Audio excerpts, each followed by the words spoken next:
नमामि सद्गुरुं शान्तं सच्चिदानन्दविग्रहं पूर्णब्रह्मपरानन्दम् ईशम् आनन्दिवल्लभं गोविन्ददेवं वतिनां वरिष्ठं लब्धप्रतिष्ठं हरिभक्तिनिष्ठं ज्ञानेन्द्रगण्यं कृतभूरिपुण्यं विद्वद्वरेण्यं सततं स्मरामि मनसा स्मरामि।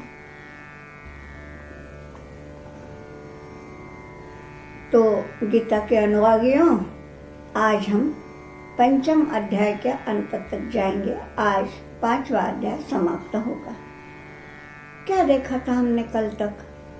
कल तक हमने ये देखा कि लभन्ते ब्रह्म निर्वाणम ऋषयः क्षीण कल्मषाः, यानी जो ऋषि है, देखिए उनको ऋषि बोला गया है कि जो विवेकी साधक हैं उनको ऋषि बोला है भगवान ने, और वो क्षीण कल्मष होके, यानी अपने भीतर के सारे विकारों का दमन करके, विकारों को क्षीण करके, वो जो सर्वभूत हिते रत हैं वे भी ब्रह्म निर्वाण पाते हैं। और अभी उसी कड़ी में अगला श्लोक है, श्लोक 26वां। काम क्रोध वियुक्तानां यतीनां यतचेतसाम् अभितो ब्रह्म निर्वाणं वर्तते विदितात्मनाम्। देखिए, पिछले श्लोक में उन्हें ऋषि कहा है और इस श्लोक में उन्हें बोला है यति। देखिए, काम क्रोध वियुक्तानाम यतीनाम, जो यति है। अब हम लोग ना यति ऋषि मुनि ये शब्द हम साधुओं को, वैरागियों के लिए हम प्रयुक्त करते हैं। यहाँ इन्होंने बोला है कि यति माने कौन? वहाँ यम धातु है संस्कृत का, संयम करने वाले, जो कर्म योगी हैं। कर्म तो करते ही रहते हैं, लेकिन वो करते रहते हुए भी मन का संयम उन्हें कहीं नहीं, एक क्षण के लिए भी उनसे विलग नहीं होता। वो है यति। यत चित्त, जिनका चित्त पूरी तरह स्वयं के नियंत्रण में है, वे हैं यति। अब वो ऐसे यति तो कर्मयोगी ही होते हैं ना, इसलिए कैसा बोला है? यत चेतसाम, जिनका चेतस यानी चित्त, जिनका चित्त यत है, यानी क्या कि जिनका चित्त पर पूरा नियंत्रण है। तो वो कैसे होते हैं? स्वाभाविक है कि उन्हें काम और क्रोध कहाँ छुएंगे जी। तो इसलिए काम क्रोध वियुक्तानाम यत चेतसाम यतीनाम, जो काम और क्रोध से वियुक्त है। बिल्कुल सीधी बात है कि जिनका स्वयं पर नियंत्रण है, उन्हें काम क्या और क्रोध क्या उनके पास ही नहीं फटक सकते। और ऐसे यत चेतसाम यतीनाम अभितो, कितना सुंदर शब्द है अभितो।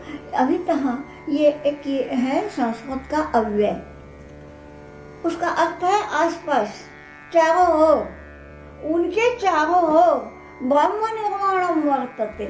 वाह क्या बात है! यानी हमें ब्रह्म निर्वाण, यानी वो ब्रह्म पद की प्राप्ति के लिए साधना करने की आवश्यकता है, और यही हमारी धारणा है, और सही भी धारणा है। बिना साधना के कैसे हो? लेकिन इन लोगों ने इतनी साधना पहले ही की हुई होती है कि उनका स्वयं पर पूरा नियंत्रण है। जिनका चेतस यत है, यत चेतसाम, जिनका चित्त पूरा नियंत्रित है, उनके ये जो ब्रह्म पद है ना, उनके आसपास ही मंडराता रहता है। अभी तो वर्तते, उनके आसपास रहता है, यानी वे स्वयं ब्रह्म पद वाले फूल का पराग बन जाते हैं। कितनी सुंदर बात है। तो ब्रह्म निर्वाणम वर्तते किसको? लेकिन केवल ये तो कर्मयोगी तो हैं, लेकिन वो कर्म कैसा हो? विदितात्मनाम, जिन्होंने आत्म तत्व को विदित किया है, आत्म तत्व जिन्होंने पूरी तरह से अवगत कर लिया है, इन्हीं लोगों के लिए ये है, ये कर्मयोगी है। और यहाँ प्रवृत्ति पर सांख्य बताया है। सांख्य योग क्या बताता है कि भाई पुरुष और प्रकृति का विवेक कर्म, पुरुष है वो चेतन है, प्रकृति जो है वो अचेतन है, नश्वर है। नश्वर नहीं है वो, सांख्य तो उनको भी अनादि बोलते हैं, लेकिन ये प्रकृति में मत फंसो, ये उनका कहना है। यानी हम दूसरे शब्दों में कह सकते हैं कि थोड़ा कुछ निवृत्ति पर है, लेकिन यहाँ प्रवृत्ति पर सांख्य बताया गया है। कर्मयोग तो करो ही, पर स्वयं के इंद्रियों पर पूरी तरह से नियंत्रण रख के। तो ऐसे लोग ही विदितात्मा होते हैं, और ऐसे विदितात्मा नाम अभितः ब्रह्म निर्वाणम वर्तते। ऐसे लोगों के इर्द गिर्द, उनके आसपास चारों ओर ब्रह्म निर्वाण ही घूमता है। बहुत सुंदर है। फिर क्या बतलाया है अगला श्लोक, स्पर्शान् कृत्वा बहिर्बाह्यांश्चक्षुश्चैवान्तरे भ्रोः प्राणापानौ समौ कृत्वा नासाभ्यन्तरचारिणौ यतेन्द्रियमनोबुद्धिर्मुनिर्मोक्षपरायणः विगतेच्छा भयक्रोधो यः सदा मुक्त एव सः। यहाँ 2 श्लोक लिए क्योंकि दोनों श्लोकों में एक ही क्रियापद है। क्या बतलाया है अंत में देखेंगे, मेन क्लॉज देखेंगे। यहाँ मुख्य अंश जो है इस वाक्य का ये है, सदा सहा मुक्त है वो। सहा यानी वो सदा मुक्त है। कौन, क्या है उसके लक्षण? कौन ऐसा व्यक्ति है, धन्य व्यक्ति, कि जो सदैव मुक्त ही होता है? देखिए अब इसके लिए 27वां 28वां दोनों श्लोकों में बताया है। पहली लाइन 27वें श्लोक की पहली लाइन देखिए, स्पर्श बाह्यान स्पर्शान बहिः कृत्वा, स्पर्शान कृत्वा बहिः बाह्यान। बाह्य स्पर्श, स्पर्श शब्द के विषय में पहले ही बतलाया गया है कि स्पर्श यानी इंद्रियों के विषय, तो वो बाह्य तो है ही। ये तो पहले भी हो चुका है कि भाई जो हमारे इंद्रियों के विषय है वो बाहर से हम लेते हैं ना। तो बाह्यान स्पर्शान, ये इंद्रियों के विषय जो हमारा अंतरात्मा की प्रवृत्ति नहीं है, वो बाह्य है। तो बाह्यान स्पर्शान बहिः कृत्वा, उनको बाहर ही रख दो उनको अंदर आने मत दो। कितना अच्छा है। अरे भाई विषय तो रहेंगे ना, दुनिया में विषय भी रहेंगे, दुख भी रहेगा, मोह भी रहेगा, सब रहेगा, लेकिन वो हमें ना छुए। ये 6वें अध्याय में वही बताया गया है। देखेंगे अभी 6वें अध्याय के पास ही जा रहे हैं हम। तो क्या बतलाया है कि बाह्यान स्पर्शान, जो स्पर्श, जो इंद्रियों के विषय जो है ही बाह्य, जो आंतरिक है ही नहीं, उन्हें भीतर मत घुसने दो। बहिः कृत्वा, उनको बाहर ही रखो। वो दिखते भी हैं तो ये आंखों की भी कवाड़ बंद करो, हृदय की भी कवाड़ बंद करो, खोलो ही नहीं अपने मन का दरवाजा उनके लिए। फिर चक्षुश्च भुवोः अंतरे, यहाँ हम आए योग साधना क्यों?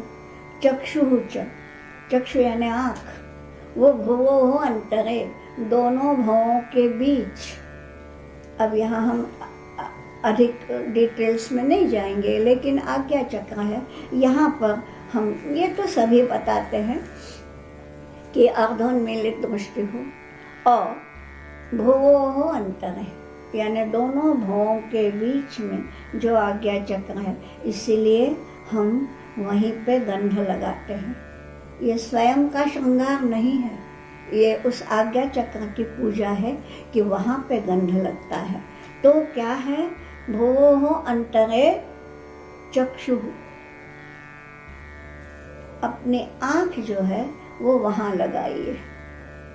यानी अब ये तो स्वाभाविक बात है कि अपने ही दोनों भवों के बीच का जो स्थान है वो हमारे आंखों में तो दिखता नहीं ना, आंखों से तो नहीं दिखेगा, हमारे आंखें तो बाहर की चीजें देखेंगी। लेकिन हम अपनी वृत्ति ऐसी करें कि हमारी आंखें जो बंद हैं लेकिन उस नजर से हम वहीं पे देखें। तो चक्षुष एव भोः अंतरे। और ये कैसे होगा? प्राणापानो समो कृत्वा। प्राण और अपान आप जानते हैं पंच प्राण है। आप शायद जब नैवेद्य समर्पण करते हैं, भोग लगाते हैं, तब वही बोलते हैं ना, पांचों प्राणों का नाम लेते हैं ना, प्राणाय स्वाहा अपानाय स्वाहा। तो पांचों प्राणों का नाम लेते हैं। ये जो पंच प्राण हैं उनमें मुख्य जो है प्राण और अपान, सारे ही मुख्य हैं, किसको हम गौण कहें, लेकिन प्राण जो है वो उसकी ऊर्ध्व गति है। तो हम जो सांस लेते हैं नीचे से ऊपर खींचते हैं नाक से, वो है प्राण, और जो छोड़ते हैं वो अपान, अपान की गति नीचे है। तो प्राण अपानौ समौ कृत्वा, प्राण को अपान को सम करके। अब प्राण और अपान को सम करना यानी ठीक है, ये पूरा ही मैं डिटेल्स में नहीं जाऊंगी, नहीं तो इसी में बहुत समय लगेगा। तो यहाँ ये है प्राणायाम की प्रक्रिया का यहाँ पर निर्देश किया है। और ये प्राणापान कैसे है? प्राणापानो समो कृत्वा तो बताया, उसका विशेषण भी दिया है। वो प्राण और अपान कैसे है? नासाभ्यंतरचारिणो, नासा यानी ये नाक, अभ्यंतर उसके भीतर से जो चारी है यानी जिनका संचार चलता है।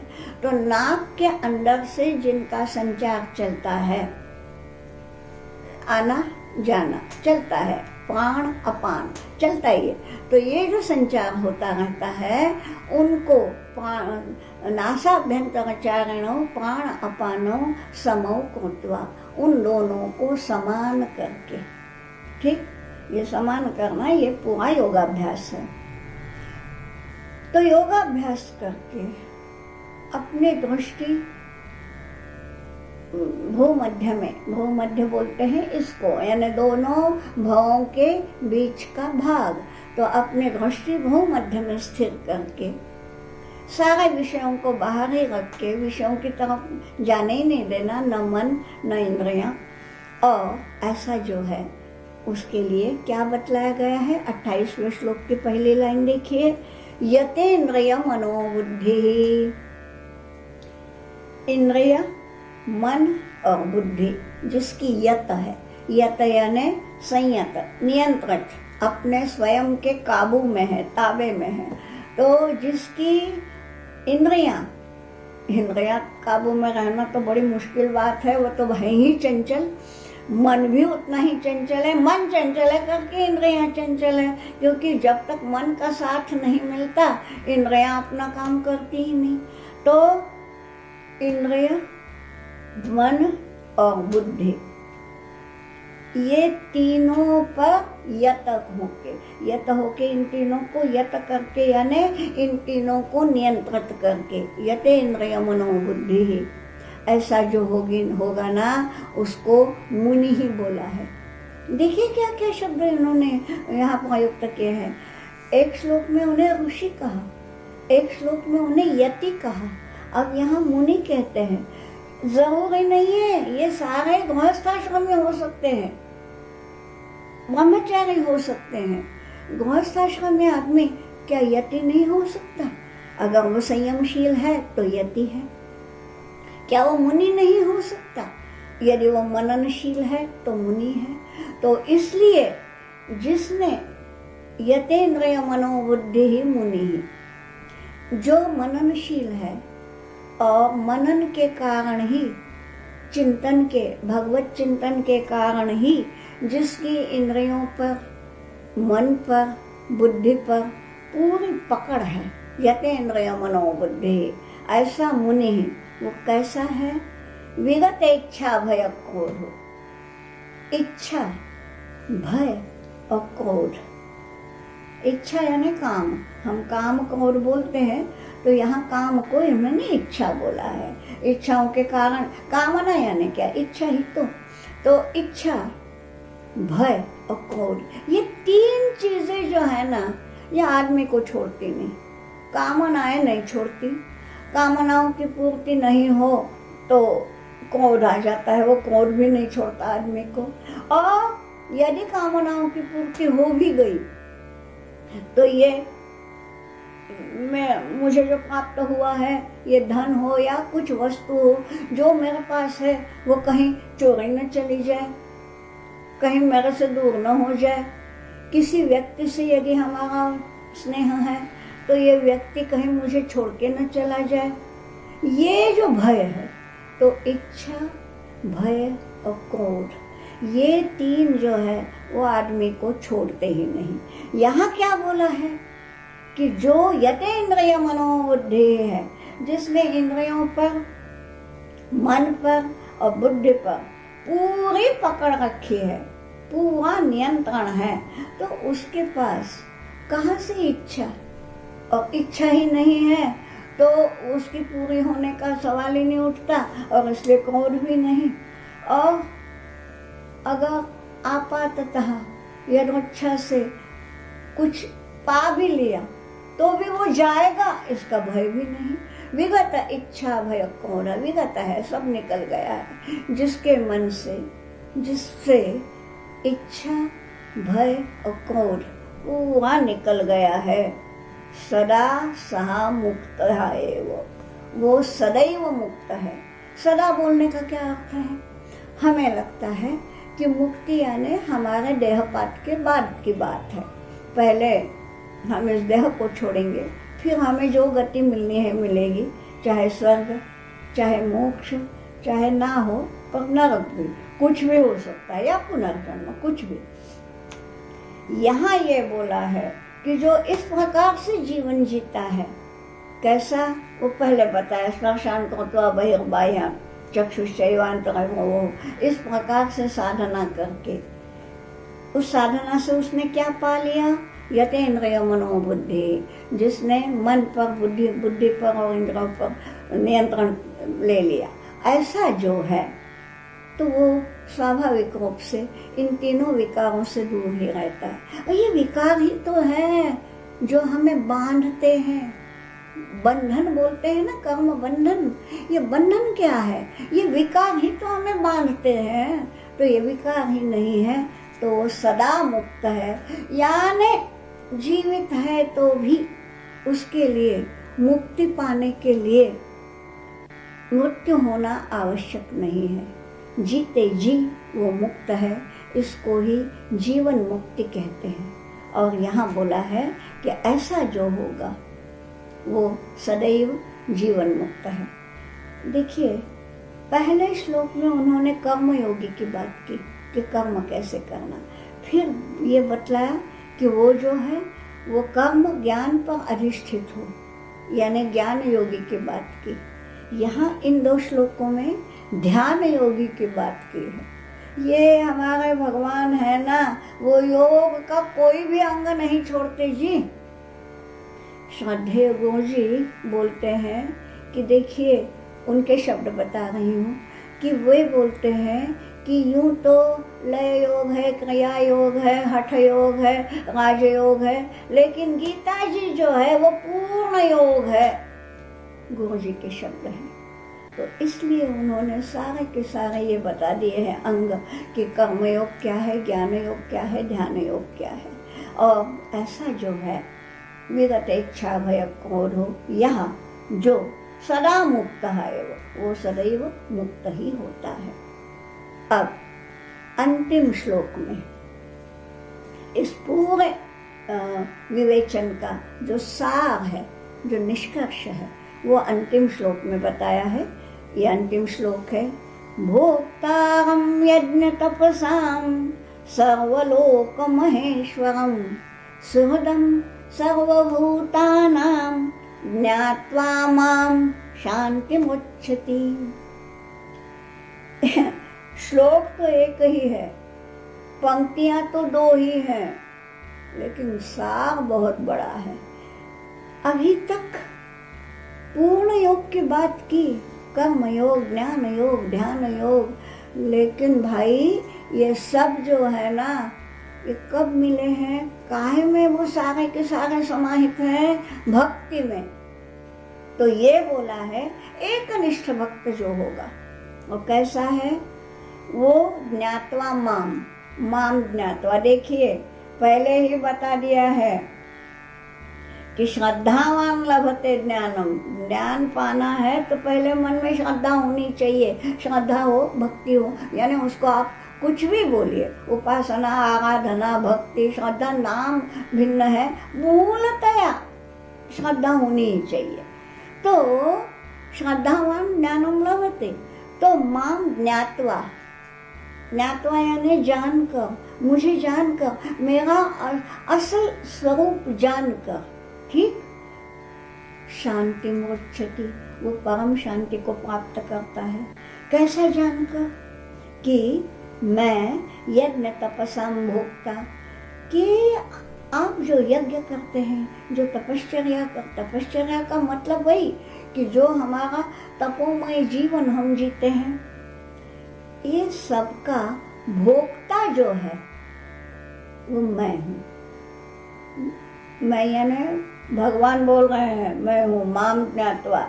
मैं यानी अपना मैं नहीं, हाँ, अहम नहीं वो। तो यज्ञ तपसाम भोक्तारम और सर्वलोक महेश्वरम, सारे तीनों लोक, स्वर्ग पृथ्वी पाताल त्रैलोक्य का ईश्वर मैं हूँ। मैं यज्ञ और तप का भोक्ता हूँ। और सबसे बड़ी बात, सर्वभूतानां सुहृद। सुहृद माने मित्र। देखिए मित्र तो यूं भी होते हैं, आप अगर ऑफिस में काम करते हैं तो जो आपके संग है, कलीग आपका, उसको भी आप मित्र ही बोलते हैं। ये मित्र नहीं है। A friend in need is a friend indeed। तो जो इन नीड अपने इसमें काम आता है वो है सुहृद। यहाँ ये बोला है भगवान ने कि सर्वभूतानां सुहृदम माम ज्ञात्वा, मैं सारे भूत मात्र का सुहृद हूँ, सभी का भला करने वाला हूँ। ये ज्ञात्वा, ये ज्ञान कब होगा? वो पहले ही बता दिया है कि इस प्रकार से होगा। और ये ज्ञान होने के बाद शांति मोक्षति, उसको परम शांति प्राप्त होती है।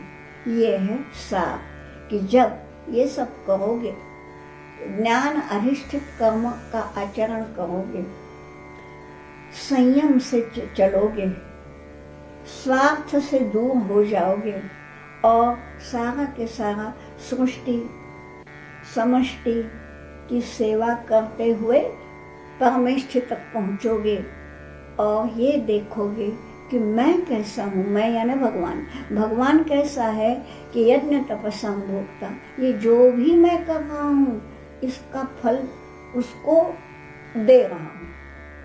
सब कुछ अर्पित कर दिया ना, कर्म भी अर्पित कर दिया, फल भी अर्पित कर दिए, तो वो भोक्ता है और वो सभी लोगों का ईश्वर है, महेश्वर है, और वो सर्वभूतों का सुहृद है।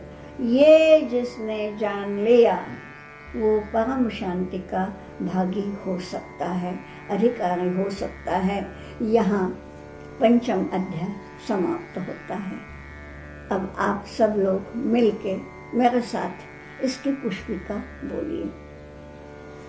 ओम तत्सदिति श्रीमद्भगवद्गीतासु उपनिषत्सु ब्रह्म विद्यायां योगशास्त्रे श्रीकृष्णार्जुन संवादे कर्मसन्न्यास योगो नाम पंचमोऽध्यायः। श्रीकृष्णार्पणमस्तु। श्रीकृष्णार्पणमस्तु।